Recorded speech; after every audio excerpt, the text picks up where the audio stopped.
warahmatullahi wabarakatuh. Bismillahirrahmanirrahim. Alhamdulillahi rabbil alamin. Ala umurud dunya waddin. Assalatu wassalamu ala rasulillah wa ala alihi wa sahbihi ajma'in. Rabbi shrah li sadri wa yassir li amri wahlul 'uqdatam min lisani yafqahu qawli.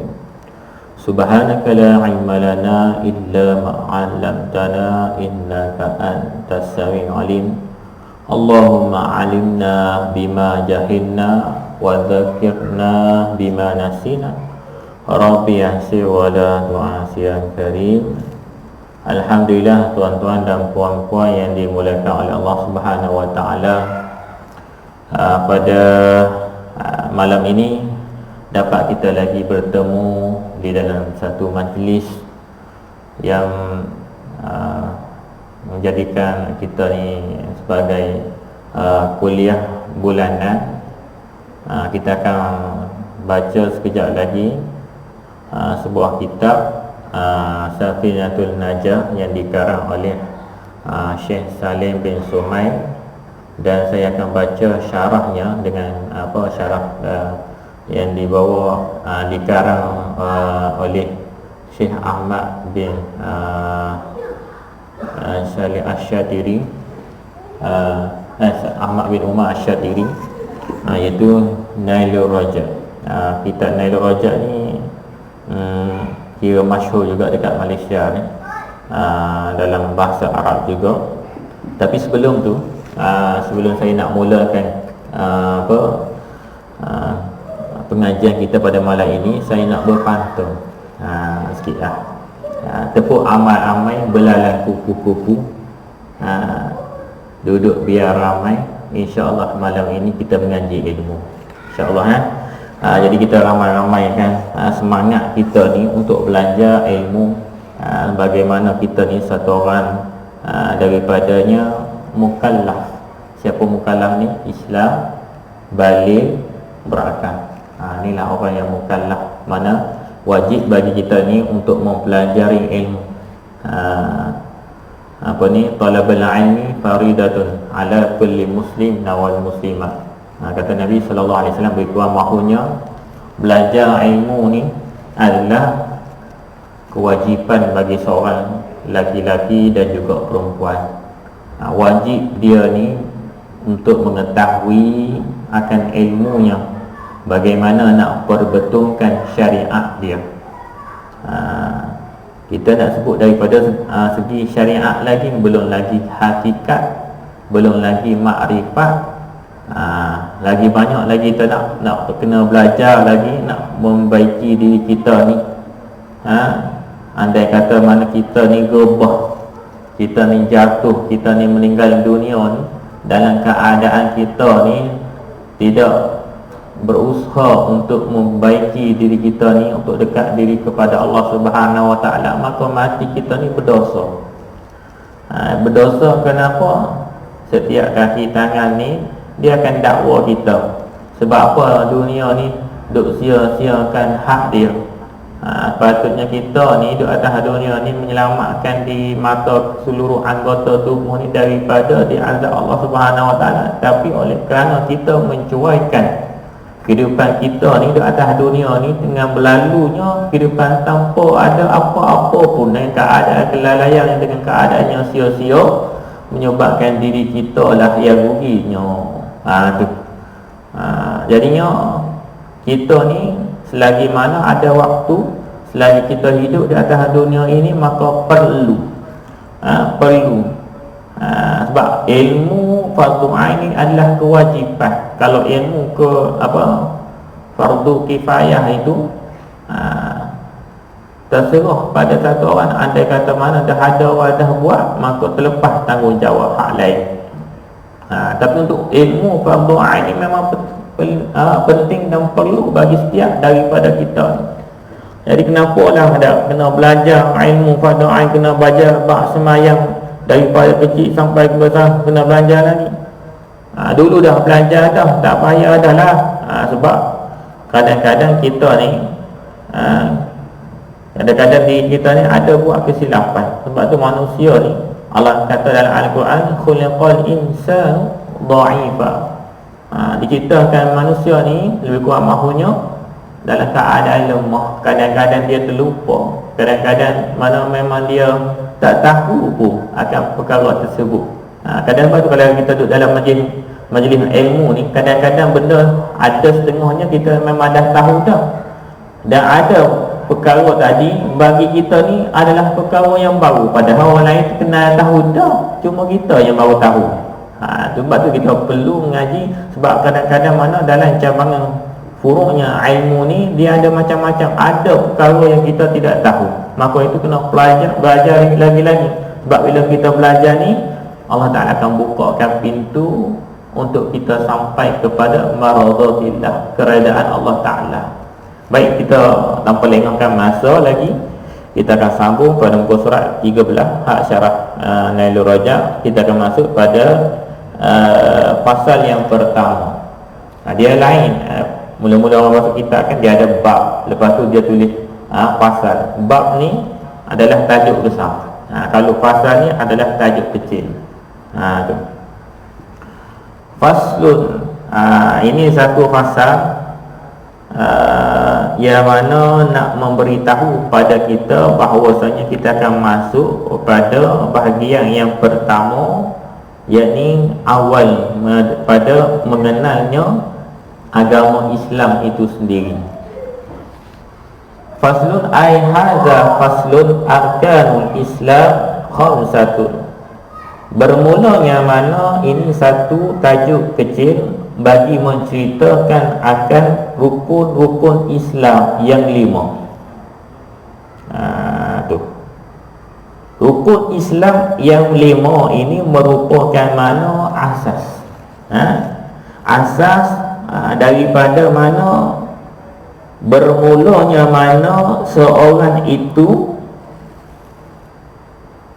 dia mengenalnya apakah kandungannya daripada agama dia. Dia dah masuk dalam Islam, jadi dia kena buat apa?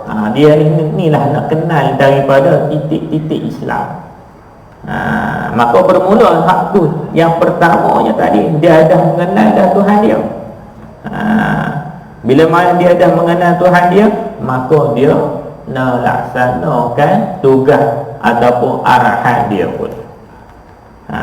Tapi yang mana hak nak ceritakan pasal yang pertama tadi, syahadatu an la ilaha illallah wa anna muhammadar rasulullah. Ini yang pertamanya dalam rukun Islam.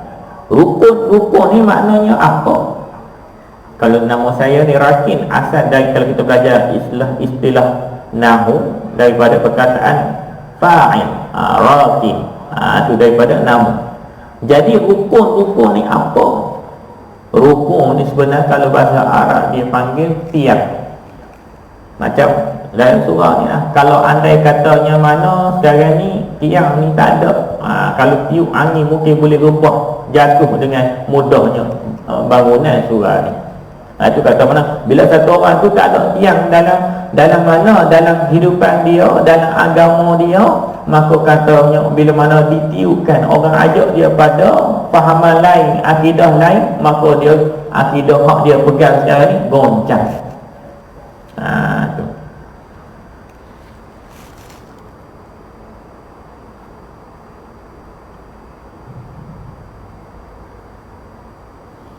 Syahadatu an la ilaha illallah wa anna muhammadar rasulullah. Yang pertamanya, artinya asas pada agama satu orang itu adalah bersaksi dia bahawa tiada Tuhan yang disembah melainkan Allah. Itu dia kena pegang. Sama ada dia ni muqallid. Muqallid ni orang yang mengikut bagi orang yang lain, sedangkan dia ni tidak mempunyai asas yang kukuh, yang kuat mengenai akan apa yang dia ikut tadi. Dalam Islam, dalam mazhab kita Syafi'i ni, boleh kita ikut dan dengan kita jadi muqallid, orang yang tu kita ni tak berapa kuat pun, tak berapa pandai sangat pun, tapi kita ikut imam-imam. seperti Imam Syafi'i lah, sebagai imam mazhab kita turut hak dia, maka kita dia buat yang ada dah. Tanpa kita nak perlu semak sendiri, nak cari hadis, nak cari Quran, nak cari manalah Islam sebenarnya. Tak payah dah, kita ikut apa yang ulama telah sediakan. Maka kita buat yang tu. Itu dia panggil orang yang muqallid. Tu. Ya, kalau kita kata mana kalau nak tentu nak jadi Islam, nak sempurna Islam, maka seorang-seorang tiap-tiap orang ni dia kena kupas diri Quran, dia kena kupas diri hadis Nabi, dia kena cari diri hadis Nabi. Maka susah juga kadang-kadang kita ni dah masa kita ni, kita nak cari nafkah kehidupan dunia kita ni tak ada.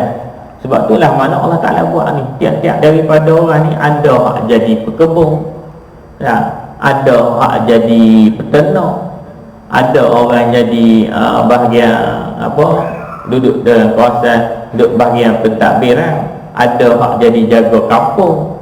Kalau semua orang ni jadi tak, yang saya kata semua orang ni jadi tukang masak belakang, buka kedai masak belakang, maka siapa yang nak beli pula? Begitu Allah Ta'ala buat ni memang cukup sempurna dah bagi kita ni. Kalau ada orang hak ni, mana hak ni tampung. Kalau semua orang jadi penjual, tak ada orang nak beli, macam mana nak beli pula? Gitu.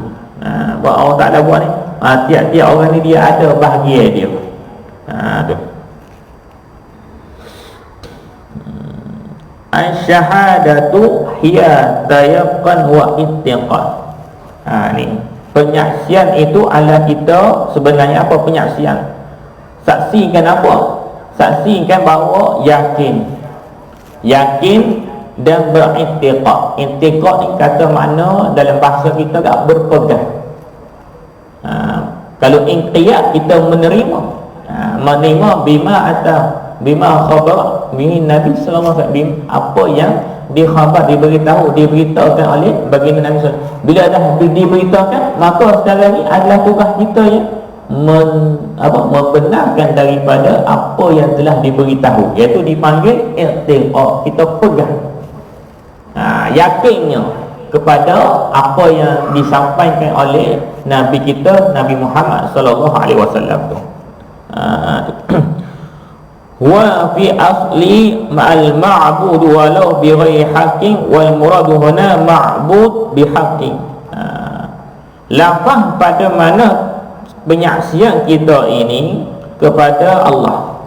Itu mana kita dengan asalnya kita menyembah. Bila kita menyembah ni, menyembah dengan benar-benarnya kita ni kepada Allah. Bukan kita ini ikut-ikut sahaja. Sebab tu kata mana kalau keadaan di orang ni, dia main-main, dia ikut-ikut, tak jadi. Dia tak jadi dengan benarnya. Kata satu orang ni nak bina rumah sebenarnya, tapi dia duk main, dia cakap saja, jadi tak jadi. Maka kenalah daripada percakapan jadi perbuatan. Bukan setakat dia ni masuk Islam saja, tapi mana dia kena jaga Islam dia sampailah kalimah itu jadi sebati dengan diri dia. Satu orang yang kata takut pada Allah, dia masuk Islam ni kalau takut pada Allah, tapi dalam masa yang sama dia syirik pada Allah. Dia pergi buat zina, mana dia syirik pada Allah Ta'ala tu. Dia tidak takut. Yang takut sebenarnya mana? Dia tidak akan buat daripada segala apa yang dilarang Allah Ta'ala. Maka iman tadi tidak betul-betul dia pegang, tidak betul-betul dia yakin pada apa yang disampaikan oleh junjungan besar Nabi Muhammad sallallahu alaihi wasallam. Tak berapa kuat dia tadi. Wal muradu huna al ma'bu bihaqqin, iaitu mana dikehendaki di sini bagi satu orang itu. Sebab tu setengah ulama dia kata setiap daripada rukun Islam ni dia ada kerja dia. Kalau kita dengar daripada rukunnya yang kelima, iaitu hajjil baiti man istata'a ilaih, mengerjakan haji bagi orang yang mampu untuk sampai kepada tempat yang disuruh tadi.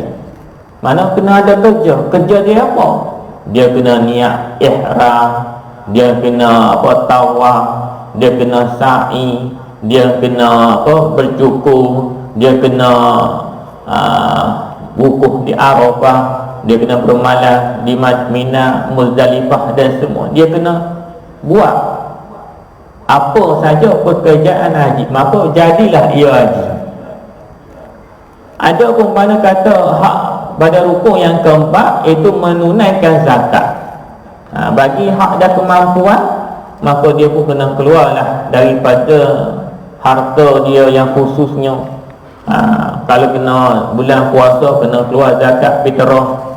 Kalau dia ada berniaga, maka kenalah keluarkan zakat perniagaan dia, sama ada dia berniaga kambing ke, unta ke, dia ternak macam-macam, dia ada emas ke, maka dia kena keluarkan daripada harta-harta tadi bila dah cukup nisab dia. Tu pekerjaan juga. Jadi yang ketiga iaitu puasa, maka dia kenalah mengerjakan daripada pekerjaan dia itu, mana dia kena berlapar. Kena berlapar daripada waktu yang tertentunya, yang telah mana difardukan, ditulis bagi dia syarat-syarat dia, keadaan dia, maka dia kena laksanakan. Kalau tadi berlapar. Dan yang kedua iaitu solat. Solat ni pun ada pekerjaannya juga. Itu mana? Itu kita buat tadi, rukuk, bangun, sujud. Itu pekerjaan dia. Dan tidak ramai yang membahaskan rukun Islam yang pertama, iaitu yang mana tiap-tiap bagi satu orang dia pun kena laksanakan pekerjaan yang sama, iaitu mana? Ini katanya mana? Wal muraduna al ma'bu bihaqqi, dan menghendaki akan penyaksian seorang itu terhadap kalimah syahadahnya ialah memelihara dengan teguknya kalimah tersebut. Itu kena jaga, jangan terlepas sikit. Sebab tu dalam macam tadi kan, khutbah Jumaat tak, wala tamutunna illa wa antum muslimun. Jangan kamu mati dalam keadaan melainkan mana kamu ni satu orang yang Muslim, satu orang Islam. Jangan terlepas iman kamu ini selain mana daripada agama yang lain daripada Allah Subhanahu Wa Taala. Itu tugas kita. Bila dah beriman, maka kena pelihara iman kita ni, jaga iman kita sekuat-kuatnya. Itu tugas dia tadi. Syahadatu an la ilaha illallah, bersaksi ia. Wa iqamus salah, dan rukun yang kedua iaitu mendirikan seorang itu akan solat. Al-iqamu wa wal iqamah, mendirikan itu adalah mendirikan. Wal iqamatu hiya mulazamatu wal istimrar, iaitu mana mendirikan itu dia ni menjadi kelaziman, menjadi satu kewajipan dan berterusan.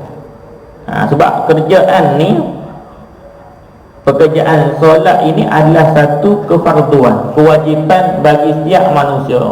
Tak kira sama ada dia sakit ke, dia letih ke, dia orang budak sekalipun, dia orang tua yang uzur sekalipun, namun tetap tuntutan kepada solat itu tidak pernah gugur. Walaupun dia ni satu orang yang koma sekalipun. Kita tengok adalah saudara mara kita ni kena ditidurkan dekat ICU dah. Tapi mana keadaan yang sama tu, kewajipan solat tidak digugurkan pada dia. Dia ada. Sebab tu Nabi ajar macam-macam cara dia. Andai kata kita tak mampu berdiri, maka kita duduk.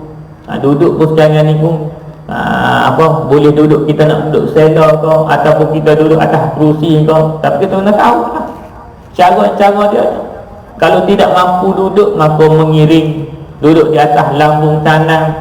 Kalau tak mampu nak duduk atas lambung kanan, maka kita duduk meneletak. Kalau tak mampu lagi nak gerak langsung, maka solat pula tak guna isyarat mata. Tak mampu isyarat mata, hati pula. Jadi mana nak tuliskan bahawa sini, nak bagi tahu bahawasanya tuntutan hak kewajipan kita sebagai satu orang manusia ni, hamba Allah Subhanahu Wa Taala, walau apa keadaan pun, walau apa keadaan pun kita ni, bila kita satu orang hamba, mesti buat apa yang disuruhnya oleh Allah Subhanahu Wa Taala. Sebab tu ada dalam mahmud hadis Nabi SAW, bukan kata nak menakutkan.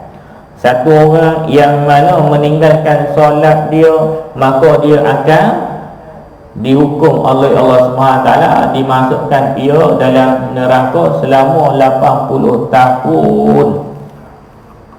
Satu sembahyang yang dia telah tinggalkan dengan keadaan sengaja, 80 tahun ni bukan ulama kata 80 tahun umur dunia. Kalau kita ni dah sekarang ni umur kita ada di kalangan kita ada 20 tahun, ada 30 tahun, ada 50 tahun, ada 60 tahun, ada 80 tahun. Kita rasa hidup pun dah lama dah. Tapi satu kali yang kita tinggalkan mana kita akan perbuatan solat tadi, Allah Ta'ala letak kita, rendam kita dalam api neraka 80 tahun. Jadi ulama kata ini 80 tahun ni 80 tahun umur dunia. Kalau dikira umur akhirat, satu hari dekat dunia 1000 tahun dekat akhirat. Bayangkan tuan-tuan, kalilah berapa jutaan tahun untuk sekali masuk dalam neraka dengan sebab kesalahan meninggalkan solat ni. Gerung tuan-tuan kalau kita takut yang orang yang betul-betul, orang yang hampir dengan Allah Ta'ala ni, orang takut. Kita jadi gerung. Satu kali kita meninggalkan solat dengan sengaja, bila kita dah tumbuh akil balik dah, tapi tinggalkan lagi sengaja kita ni, tidak ada maaf bagi Allah Ta'ala. Tidak ada maaf bagi Allah Ta'ala, melainkan dengan kerahmatan dia lah. Kalau dia nak ampun, itu atas dasar dia. Tapi Allah Ta'ala ni maha adil. Orang yang buat baik pun Allah Ta'ala bagi ganjaran dia. Orang yang yang dah kepada dia pun, dia takkan mana kata Allah Ta'ala ni dia buat dia ni dengan keadaan adil terhadap hamba dia. Mesti dia hukum ni, menghukumkan akal yang hak. Itu hak dan katakan mana keadaan tadi. Baik. Dan hukum yang kelima, wa ita'uz zakat, dan menunaikan zakat. Zakat, apa maksud dengan zakat ni? Kadang-kadang dalam bab zakat ni ada orang salah faham. Bab zakat ni dia kena tunaikan dengan mana? Nisab. Bila sampai nisab yang telah disebutkan, berapa ribu, mungkin contoh kata di sini dalam lebih kurang 10,000 nisab dia. Mesti pula ia ada haul. Haul cukup tahun dia. Cukup tahun. Barang mata tu, ada setengah orang yang dia salah faham. Dia nak bagi zakat, tapi tiap-tiap kali dia bagi sedekah, dia niat zakat. Padahal tidak dikumpul, tidak dihimpunkan lagi akan mana hak zakat tadi. Dia mesti cukup tahun, dia tak sampai lagi cukup setahun, cukup mana dah barang tadi terhimpun dalam keadaan dia menego tadi, daripada awal tahun sampai ke hujung tahun. Situ ni tengah-tengah tahun dia nak keluarkan zakat, mesti kena cukup daripada haul, dengan mana cukup sempurna matangnya umur tahun tadi, baru boleh nak keluarkan zakat dia tadi. Bukan kata nak suka-suka ni sedekah niat zakat ni, lepas tu dah sampai hujung tahun dia pun tak nak keluarkan zakat. Hak sebenarnya dalam kiraan sebenar. Jangan kata gitu kerana kita cuai. Pernah di zaman Nabi SAW ni satu cerita. Ada satu orang lelaki ni, dia jumpa Nabi SAW.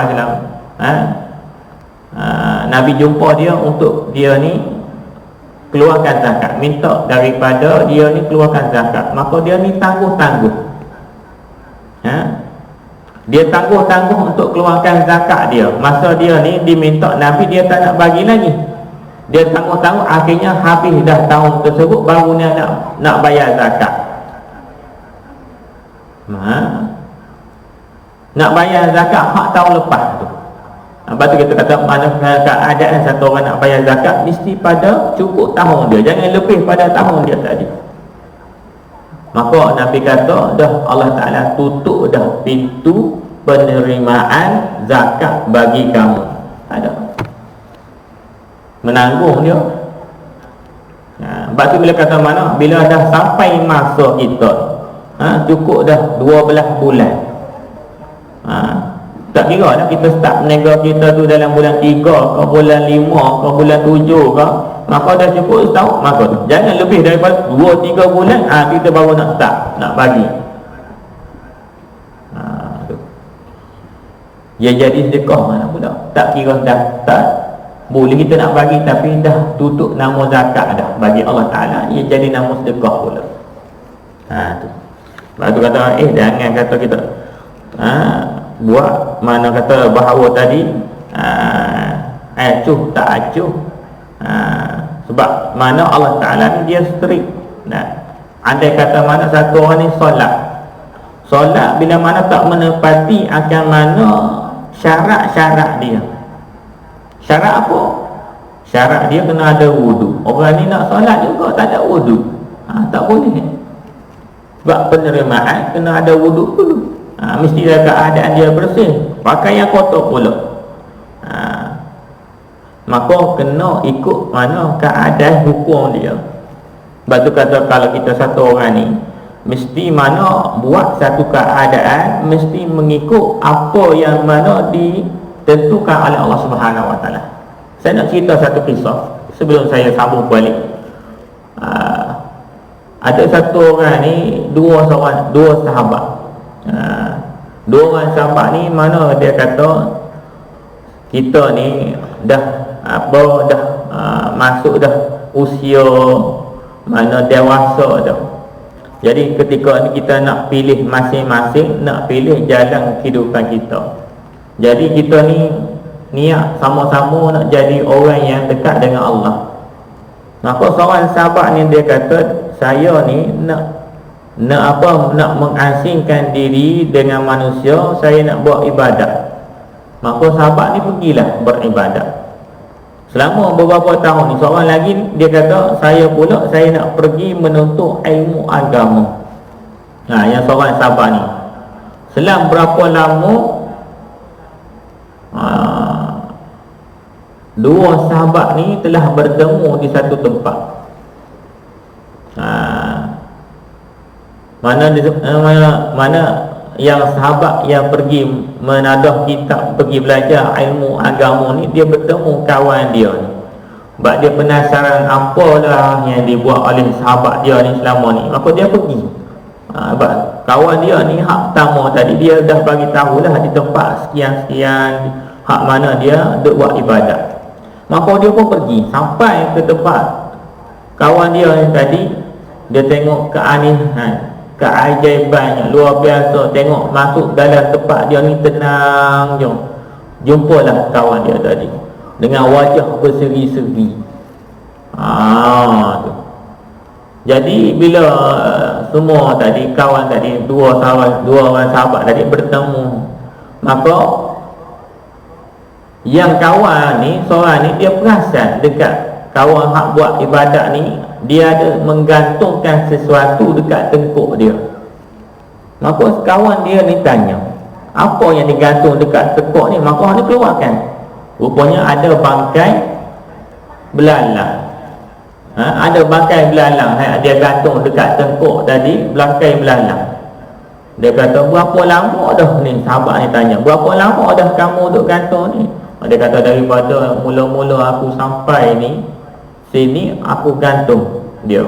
Sebab bila kali pertama aku sampai, aku nak siap-siap nak menyuci-nyuci tempat aku nak buat ibadat ni, aku terbunuh satu ekor belalang. Jadi aku tak sampai hati. Oleh kerana aku ni apa berasanya keadaan kesedihan, kesian pada ni, jadi aku telah gantungkan sebagai ia ni dekat tekuk aku sebagai ingatan. Aku ni mana ingat pada dia kerana apa? Aku telah bersalah kepada binatang tadi, aku telah membunuhnya dengan tak sengaja. Maka sahabat ni kata, wahai kamu ni, sepeda kamu tahu tak sebenarnya mana apabila kita ni duduk buat ibadat dalam keadaan kita menanggung najis, maka ibadat kita ni Allah Ta'ala tak terima. Kita solat tak dalam apa kita bawa lah perkara yang najis melekat tubuh kita, sama ada najis itu najis yang sifat besar atau kecil ke. Maka bila kita menanggung akan najis dalam solat kita, maka hukumnya mana ibadat kita tadi tidak diterima oleh Allah Subhanahu Wa Taala. Sebab oleh kerana najis. Tak syarat sah pada solat mesti mana keadaan diri kita ni bersih, bersih badan kita, bersih tubuh kita, bersih bersih tubuh kita, bersih tempat kita nak sujud tadi, pada tempat dia, pada pakaian kita, tubuh kita, pakaian kita, tempat kita nak sujud tadi.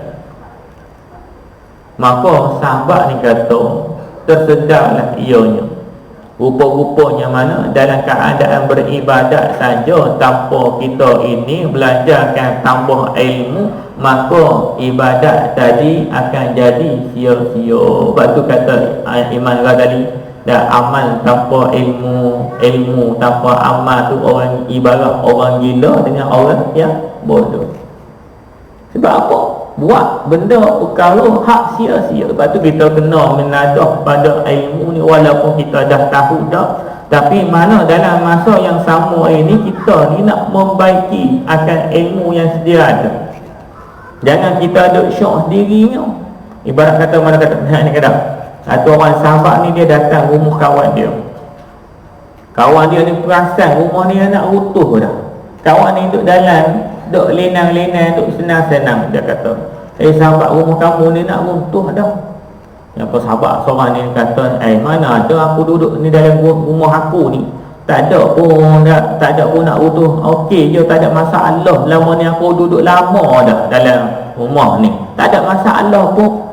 Maka sahabat ni baru datang ziarah dia ni kata, cuba kamu lihat, jenguk kat luar ni, tengok macam mana keadaan rumah kamu ni. Maka oleh kerana tu dia pun keluar daripada rumah dia, dia tengok rumah dia daripada luar. Sebelum ni duduk dalam, dia tak rasa apa. Dia tengok daripada luar ni, tengok rumah dia tu nak roboh dah, nak jatuh dah. Sebab tu mana keadaan kita ni lah, kita duk rasa diri kita ni dalam keadaan duk selesa dah.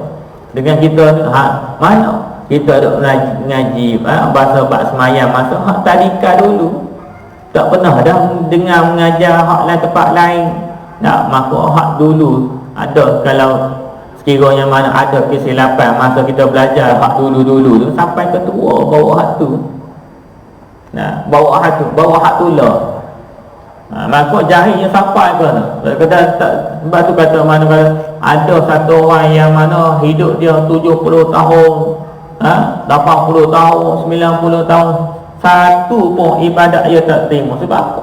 Dia buat amal kebaikan ataupun amal ibadat dia tadi dalam keadaan dia tidak tahu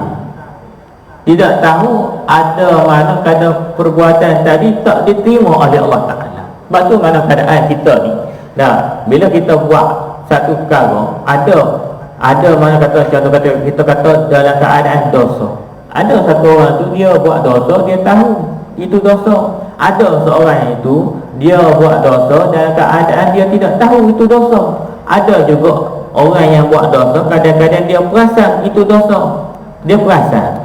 Ada kadang-kadang dia tak perasan langsung pun, tak sampai ke dalam hati dia, tak pernah rasa mana ada. Sebab apa? Oleh kerana dia ni tidak membaiki diri dia tadi. Sebab tu mana kita ni dalam keadaan kita ni dah belajar, tetap kena belajar lagi. Saya sendiri pun bukan kata pada tuan-tuan, saya sendiri pun masih duduk menadah kitab lagi. Masih duduk lagi menadah sama-sama guru duduk mengaji lagi. Quran ke kitab ke masih lagi. Sebab apa?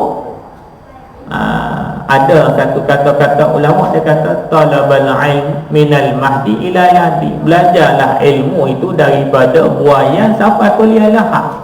Lepas tu kan bila orang mati ditalqin, ajar pula.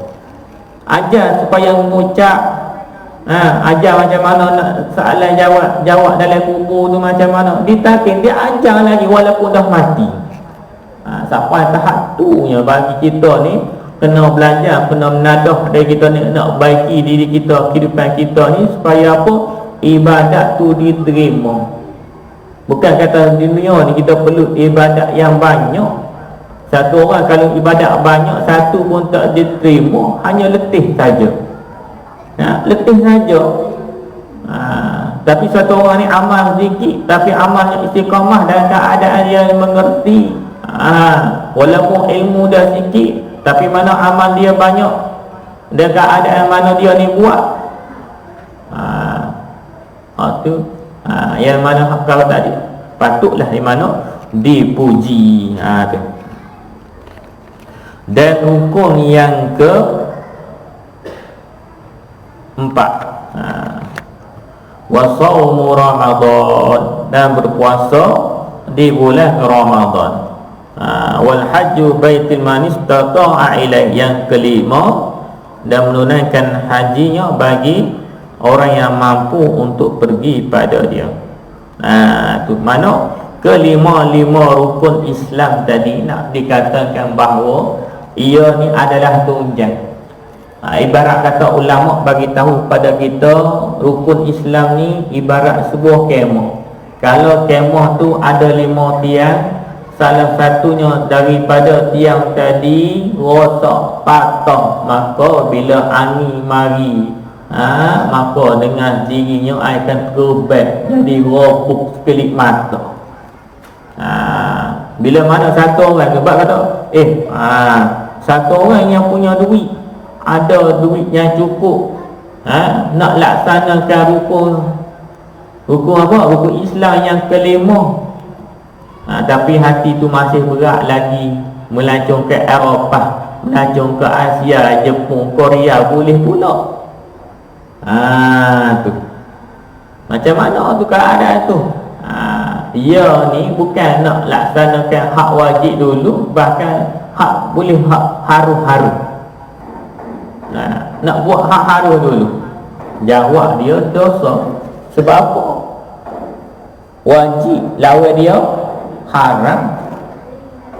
Wajib lawan dia haram. Bila kita tak tunaikan mana hak wajib, tak boleh. Macam kata kita ni nak solat sunat, solat qada tu ada lagi hak tak buat. Mana aulah, mana lebih utama? Haram kita buat yang yang sunat hak lain, melainkan kita buat hak kena qada dulu. Sebab kita kata dari sudut keutamaan. Tu kena mana ingat, ada kena jaga baik-baik. Ada orang ni duduk pandang keadaan benda perkara tadi, dia nak main-main lah, tak apa lah. Jangan. Kita nak sempurna, nak semua perkara dunia ni kita nak sempurna. Kalau kita makan kan, dah makan ni kalau rumah kita ada telur kan, tak layak mana lah, telur sebiji je. Kena ada air, kena ada ikan, kena ada sayur, kena ada ni apa lekat. Tu. Itu hak bagi yang makan. Kalau hak bagi yang pakai, kalau udung keduk tak malas saya nak pergi keluar rumah. Keduk-keduk nanti orang kata apa pula. Bagian-bagian dunia ni dia faham nak sempurna, tapi kok bagian akhirat pula tak apalah. Tak apa, buat sikit-sikit ikut dia. Kena jadi tak jadi tak biarlah pula. Jadi kena seimbang. Kalau kita kata dunia ni kita kena mesti buat sempurna, akhirat pun kita kena buat sempurna lagi. Sebab apa? Sebab hak akhirat ni kita nak atas balik kepada mana Allah Ta'ala. Hak bahagian dunia ni kita buat ni kita nak tinggal. Tu hak sebenarnya. Dan maksud kita, maksud hak sebenar adalah tempat tujuan utamanya adalah akhirat. Okeylah, setakat itu dululah pengajian kita. Alhamdulillah kita dah sampai, dah habis dah pada rukun Islam. InsyaAllah kemudian hari kita akan sambung pula syarahnya dalam bab rukun iman pula. InsyaAllah kalau tidak ada apa-apa, kalau tak mari kelakar hilak ke, tak menyambar ni, tak hujan lebat ke, kita boleh lapar. Kalau anda kata mana takdirnya Allah Ta'ala ni menyekat ke, kita biar dulu. Ada kemudian pula lah kita sambung.